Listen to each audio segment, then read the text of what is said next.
One of the most significant advances in version 1.8 and above of Socrates is the introduction of a new feature called Socrates Search. You can find this feature currently under prescriptions. In the standard report sections, you'll find Socrates Search there. Double click on that and it'll launch the application. The idea behind Socrates Search is that any GP should be able to audit any group of patients for any specific query.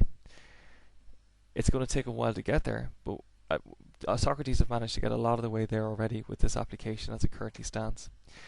The first thing that you have is this modular type layout. You'll see there's a date at the beginning, drug groups here, coded notes, and they expand out as you add them in, laboratory investigations, consultations, and then at the end you'll see this patient criteria demographic section. So these are different modules that help you build the audit. So we'll go through one of them and each of them one at a time. Let's say you want to audit, and we'll keep it simple, the 1st of January 2012 to say the 31st of December 2012. And let's say we want to just look at module A, so just the drug groupings for, let's say we're looking for patients with psoriasis. So we don't code any patients with psoriasis in our practice, but we want to find them anyway. So one of the most significant and probably one of the key elements to Socrates Search is this new ATC drug search grouping. The WHO ranks and lists medications under ATC class levels. And it's like a tree that branches out with each medication getting more further down, right down to the individual medication itself. And I'll show you, for example, with antibiotics, you can click on anti-infectives for systemic use, click down to antibacterials for systemic use, you could go down to your tetracyclines there, or probably not a great example, probably go down to your beta-lactam penicillins, then further down to penicillins with extended spectrum, and then you've got your ampicillin there. So you could drill all the way down to ampicillin, or if you want, you could stop the search higher up. And that's what we'll do with finding patients with psoriasis. So we've set our audit date from January to December 2012, and if we go into dermatologicals then, let's say we want to find all patients who are on or prescribed an anti-psoriatic medication in those 12 months. So any one of those medications, and you click add, and what it'll do is it'll add in all those medications further down the branch of those trees, or anything under anti-psoriatic, and you'll see all the medications. It includes about 176 medications there. We don't need the coded notes or labs or consultations. We want to include anybody from 0 to 100, so we're not going to change the age, and we can just click run. And what this does is it'll look through anybody in those 12 months who may have been prescribed an anti-psoriatic type medication, and it'll display them back to here. So the report's finished, took a few seconds, and it gives you 15 patients, and it gives you the reasons why they were pulled back. So you can see this patient's on Dovanex, Dovabet, Cocos, Polytar. So all these are all patients that are likely to have psoriasis. So this gives you a really accurate way of finding patients with a certain chronic disease or condition. So that's the first way you can use Socrates Search, based on medications. But let's say you want to take it a step further. Let's say you want to search anybody in a practice who attended within 12 months, who was prescribed an antibiotic but was also coded with, say, urinary tract infection. So you're adding in a second module now. You're adding in the coded notes module. So click on between dates. Again, you want to go January 1st, 2012 to December 31st to December 2012.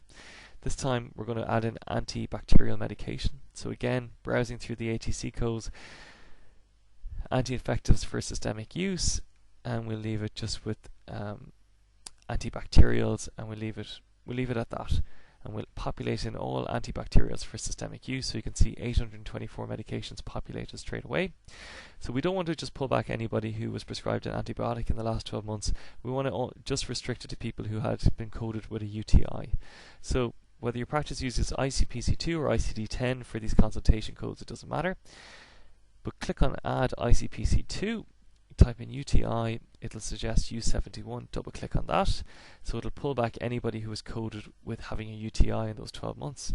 And you want to overlap these dates now. So 1st of January 2012 to 31st of December 2012, and the reason is you just want the dates that you're pulling back for the UTI code to match up with the dates you're pulling back for the prescription for the antibiotics. You could set it otherwise, but it's much neater to do it that way. And let's say we just want to pull patients over the age of 16. So let's say put in 16 here. So anybody between 16 and 99.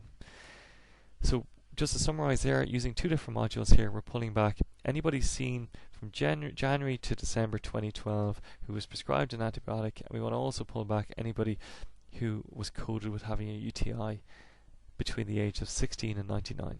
So let's run that.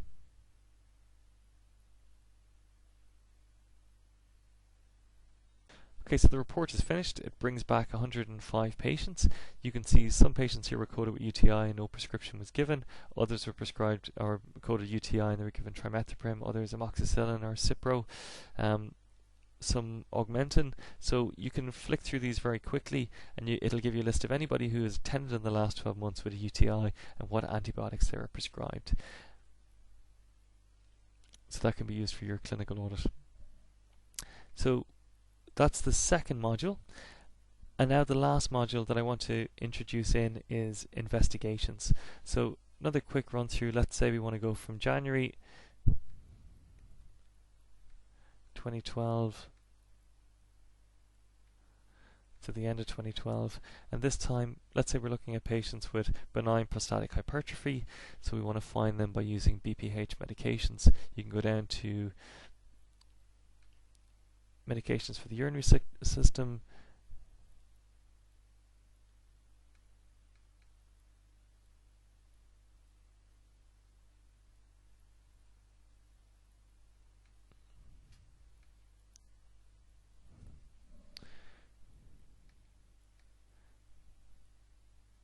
let's say urologicals,